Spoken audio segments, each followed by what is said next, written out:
Look around at your life right now. Everything you see, every result, every habit, every relationship is a reflection of the choices you've made, consciously or unconsciously. It's easy to believe that life is happening to us, that the things we experience are a result of fate, of luck, or of someone else's decisions. But the truth is far more empowering than that. The truth is this: you are the creator of your destiny. That's not just a nice phrase to write in a journal. It's a truth that can radically shift the trajectory of your life. The moment you internalize the idea that your decisions shape your reality, you reclaim power over your future. You stop waiting for opportunity to knock. You stop blaming the economy, your past, your upbringing, or the people around you. You stop hoping that someone will rescue you. You realize no one is coming, not because you're not worthy, but because the person you've been waiting for is you. Think about this: at every turning point in your life, there was a decision. Maybe it was a decision to stay silent when you should have spoken. Maybe it was a choice to try one more time, even when quitting seemed easier. These decisions, sometimes tiny, sometimes massive, become the blueprint of your future. Your life isn't shaped by conditions. It's shaped by choices. And choices come from belief. What do you believe you're capable of? What limits have you quietly accepted because someone else told you they were realistic?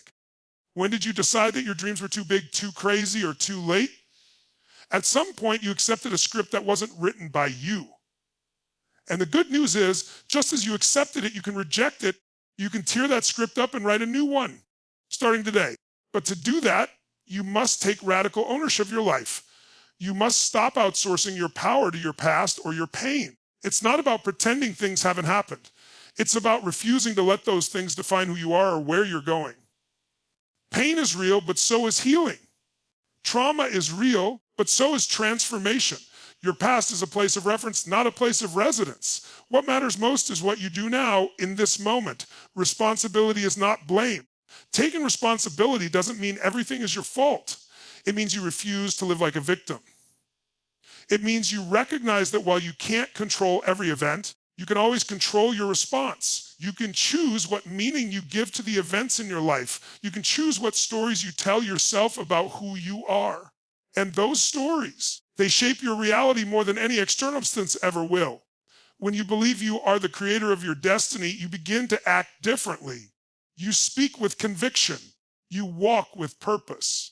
You stop playing small to make others comfortable. You begin to move through fear instead of around it. Fear doesn't disappear. It just becomes less important than your mission. When you own your power, you no longer seek validation. You generate it from within. Creating your destiny doesn't mean every moment will be easy or every step will be clear. It means you have the discomfort of growth over the illusion of safety. It means you trade in excuses for action, comfort for clarity, and control for courage. You don't need every answer before you begin. You just need to begin. Action breeds momentum. Momentum breeds confidence. And confidence, when rooted in purpose, becomes unstoppable.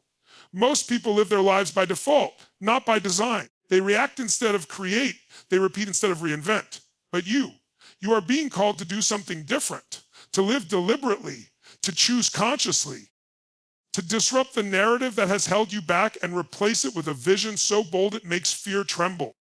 We've been conditioned to believe that change is a slow, grinding process, that it takes years to break a habit, decades to heal, and a lifetime to find your true self. That belief is not just false, it's paralyzing. It convinces people to delay transformation until some imagined future, always just out of reach. But real change, the kind that redirects your entire life, doesn't take time. It takes a decision. It happens in a single moment of clarity, courage, and commitment. Change happens in an instant. You've already lived moments like this. Think back. There was a moment you said, "I'm done," and you never looked back. A moment where you decided to walk away or to stay and fight. A moment where you stood up for yourself, where you broke down and finally broke through. Those weren't gradual shifts. They were internal revolutions. In one moment, everything changed, even if the results took time to manifest. The internal choice, the one that mattered most, happened in an instant. Change begins the second you draw the line. The second you say, "This ends now." The second you declare that your past no longer has the authority to dictate your future. That's the moment your life starts to transform. It's not when you read one more book or listen to one more podcast, or get one more person's approval. It's when you stop hesitating and start deciding. When you stop saying someday and today. People often confuse preparation with progress. They think waiting until everything feels perfect is smart. But perfection is the enemy of momentum. Waiting won't protect you. It will just delay your growth. The truth is you don't need more time, more education, or more resources to begin. You need to raise your standard in a single defining moment and decide that you will no longer accept anything less. What makes that kind of moment so powerful is that it doesn't require anything external. It's entirely internal. It's born from a deep emotional intensity, usually from either deep pain or profound inspiration. Pain pushes you to the edge, and inspiration pulls you toward a higher version of yourself. Both can be your fuel, but the spark, the actual ignition of change, comes from a decision, not a wish, not a hope, a decision that says, this is who I am now. You can see this in people who hit rock bottom and rise with ferocity. You can see it in those who, after years of drifting, suddenly come alive and build a life of purpose. It's not because the world around them changed. It's because something with them did. They stopped negotiating with fear. They stopped explaining away their potential. They stopped asking for permission to evolve. And in that moment, their identity shifted. They no longer saw themselves as someone who tries. They became someone who does. Change is not reserved for the extraordinary. It's available to anyone willing to claim it. It doesn't favor the privileged, the lucky, or the gifted. It favors the bold, the ones willing to interrupt their own pattern, challenge their own beliefs, and trade comfort for truth. You don't need to feel ready. Readiness is a myth. You need to feel honest. You need to face yourself fully and say, I will no longer live this way. That sentence has the power to shake foundations and build empires. And yes, the world may take time to catch up to your new direction, your environment, your finances, your body, your relationships. They might not reflect your decision right away. But inside, something irreversible has happened. A shift in identity, a new standard, a new direction. And once that inner shift takes place, your life begins to realign. Like gravity, it pulls everything else toward your decision. Real change is not gradual. Growth is. Mastery is. Repetition is. But the moment that sets it all in motion, that spark, that rupture in your old reality, that's instant. It's when you no longer tolerate your own excuses. When you stop asking, how long will this take? And start asking, how far can I go if I start now? That's the question that breaks chains. That's the thought that shatters delay. That's the decision that rewrites everything. Your mind is the control center of your life. It is where every perception is filtered, every meaning is created, and every decision is born. Before you ever take an action in the physical world, your mind has already made the choice internally. That is why mastering your mind is not just a personal development slogan. It is the foundation of mastering your entire life. The world around you is not experienced as it is, but as you are. Two people can go through the same situation, and one sees devastation while the other sees opportunity. It's not the event that defines the outcome. It's the mindset. Your mind interprets events through the lenses of belief, focus, and meaning. If your lens is clouded by fear, self-doubt, and scarcity, then even moments of potential will appear as threats. But if you train your mind to see through clarity, possibility, and strength, the same moment becomes a doorway to growth. Most people live as prisoners of their thoughts, never realizing that their mind is supposed to serve them, not rule them. They let thoughts run on autopilot. They absorb beliefs from their environment, often from sources that were never wise, never kind, and never qualified to shape a destiny. Over time, those beliefs harden into patterns, and those patterns become identity. I'm not good enough. It's too late for me. People like me don't succeed. These aren't facts. They're mental scripts, unchallenged, recycled, and completely optional. To master your mind, you must first become aware of what's running in the background. What are you telling yourself when you wake up in the morning? What story do you replay when things go wrong? Most people think they have problems with time, with money, with other people. But more often, the root problem is how they think about those things. Change your thoughts and the experience of your problems begins to shift. Focus is power. Whatever you focus on, you feel.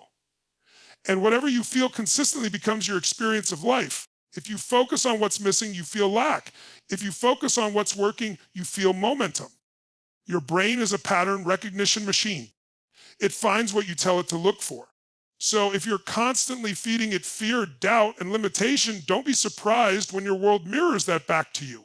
But when you begin to direct your focus intentionally toward growth, gratitude, strength, your mind becomes your ally, not your enemy. Another layer of mastering your mind is learning how to take command of your internal dialogue. Most people speak to themselves in ways they would never speak to a friend. They criticize, doubt, and shame themselves into paralysis. But what if you flip the script? What if you became your own coach, your own motivator, your own advocate?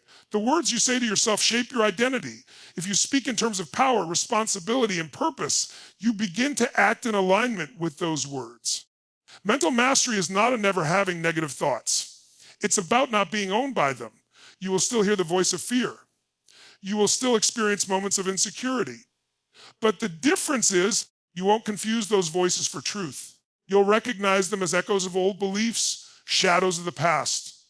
And instead of reacting, you'll respond. You'll choose thoughts that serve you. You'll choose focus that elevates you. You'll choose beliefs that empower action rather than avoidance. One of the most overlooked aspects of mastering your mind is the importance of mental conditioning. Just like the body, the mind responds to repetition. Reading one inspiring quote won't change your life. Practicing empowering beliefs every day will. Your mind can be trained through what you consume, what you repeat, and what you emotionally reinforce. Feed it wisely. Feed it consistently. And over time, your dominant thoughts become your default responses. Your default responses become habits. And your habits become your identity. Mastering your mind gives the ability to act with intention instead of reaction.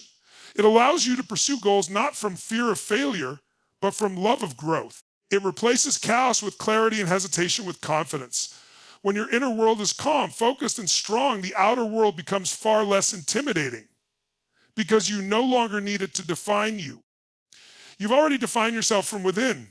Your life right now is a direct reflection of the standards you've set. What you expect of yourself, what you allow from others, you have a screwed up life, and what you're willing to tolerate day after day. People don't get what they want, they get what they're willing to accept. The difference between those who lead extraordinary lives and those who struggle isn't talent, luck, or intelligence. It's the level of standards they refuse to compromise on. Standards are not goals. Goals are things you hope to achieve. Standards are the minimum level of performance or behavior you will accept from yourself and those around you. They are the invisible rules you live by a screwed up life, whether you're conscious of them or not. And they govern everything: how you treat your body, how you show up in relationships, how hard you work, how disciplined you are when no one is watching. Most people never question their standards. They drift into habits, routines, and environments that slowly lower their expectations of themselves until they're living far below their potential. When you raise your standard, everything changes. Not because the world suddenly makes it easy, but because you stop entertaining excuses. You stop negotiating with procrastination. You stop allowing your emotions to control your discipline. When your standard is excellence, laziness becomes unacceptable. When your standard is honesty, lying to yourself becomes intolerable.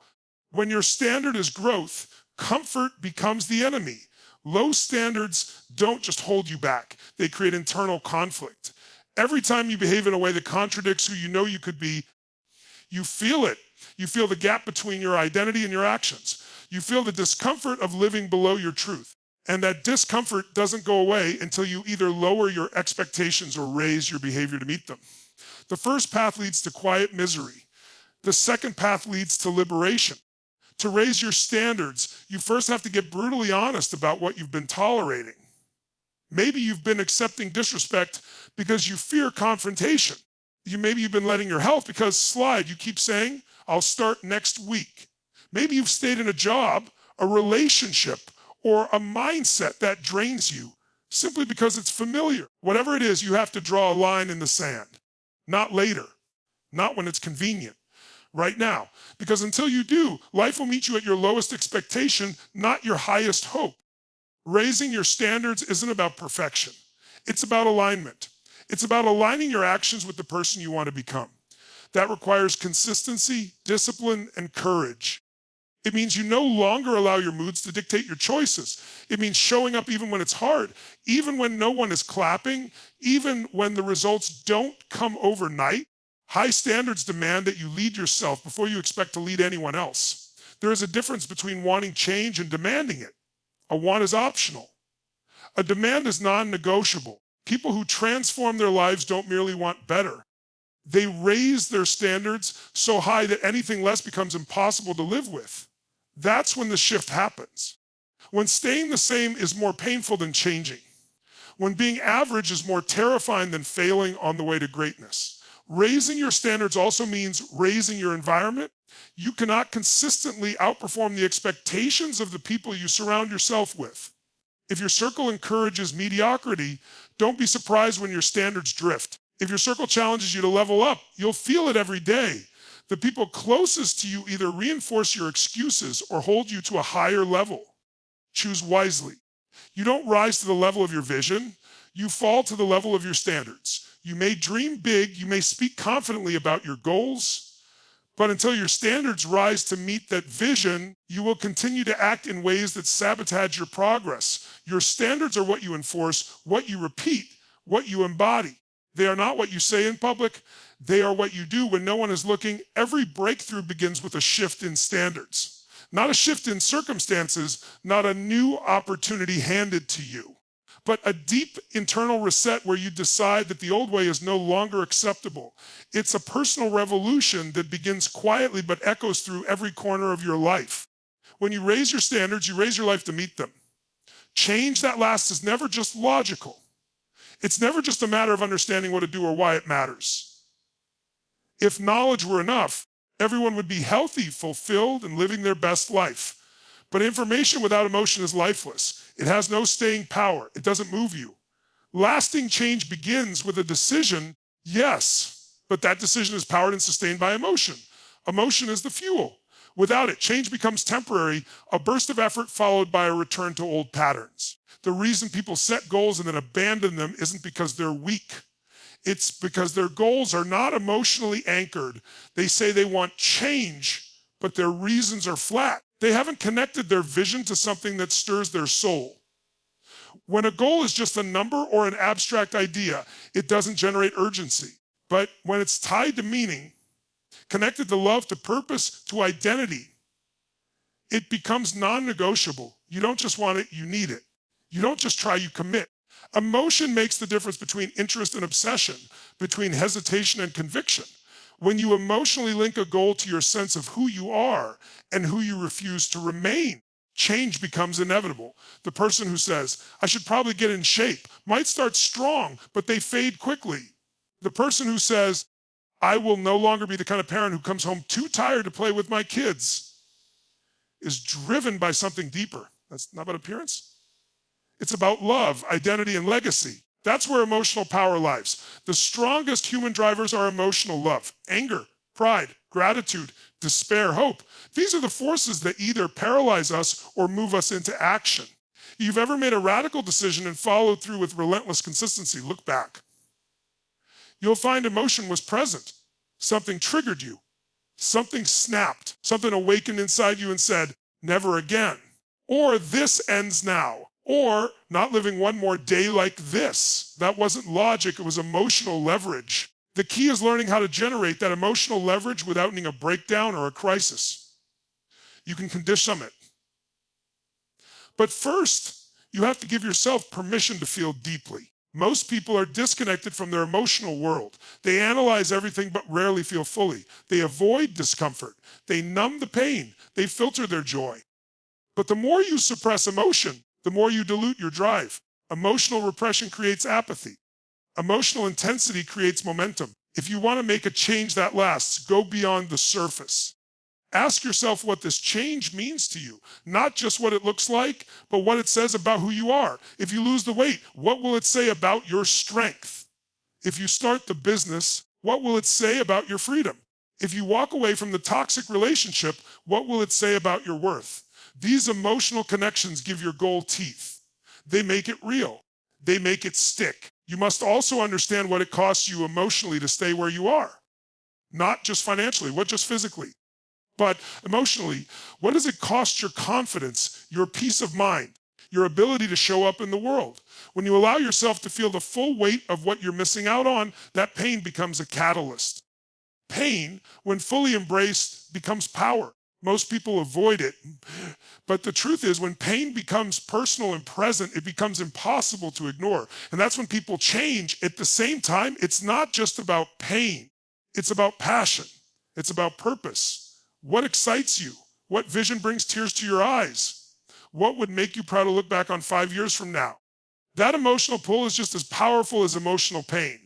When you combine both, when you connect to the cost of staying the same and the joy of becoming more, you ignite a force that refuses to be stopped. Emotion is not weakness. Emotion is fuel. It is the heartbeat of transformation. The mistake people make is trying to think their way into action. But it is far more effective to feel your way into movement. Once your emotions are aligned with your goals, action is no longer effort. It's instinct. It becomes who you are. You don't have to push yourself. You're pulled by something greater.